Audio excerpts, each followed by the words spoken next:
Audio Jungle.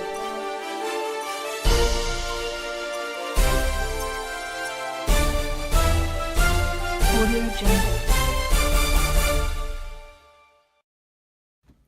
Hello, good morning and welcome to 10 o'clock NNC News. The Baltic Sea is seriously endangered with algae blooming caused by us humans. Algae bloom is when the algae grow fast and form big populations. This has become a serious problem when it comes to prokaryotic algae, also known as cyanobacteria. They were in early days called blue-green algae, which is wrong because they are bacteria, not algae. The thing that makes the cyanobacteria dangerous is because they are toxic when there are a lot of them. Both marine and land-living beings can get affected negatively if they drink from there. To help us understand, I have Marcus with me, a marine biologist from Visby University. So Marcus, what is wrong with the Baltic Sea? Thanks for having me here. The ocean is dependent on algae bloom since it is part of the ecosystem. However, the constant over-fertilization in areas close to the ocean leads to amounts of nitrogen and phosphorus that end up in the water. Both substances are important for the metabolism of all organisms, which is why the algae spreads rapidly. When the algae die, they sink to the bottom and start to decompose. This process consumes oxygen until there is no more left.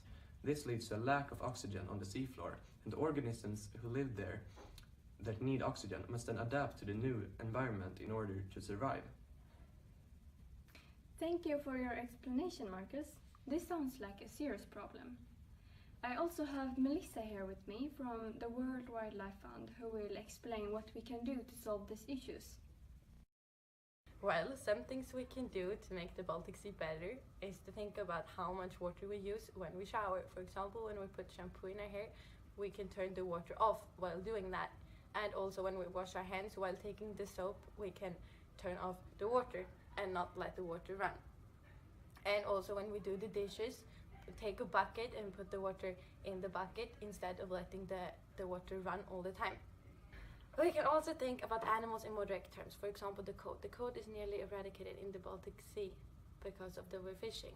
If we choose to not eat it so often, we will lower the risk of disrupting the nutritional chain. To also make a bigger difference, we can try to slow down the emissions of nitrogen and phosphorus because they are one of the reasons to the algae bloom. We can also stop fishing so much and put limits to how much we can fish. For example, the company that I work for, WWF, has as a goal 2020 that we should have some marine protected areas. This was the 10 o'clock NNC News. We'll be back at 7 p.m. Have a good day. Audio Jungle.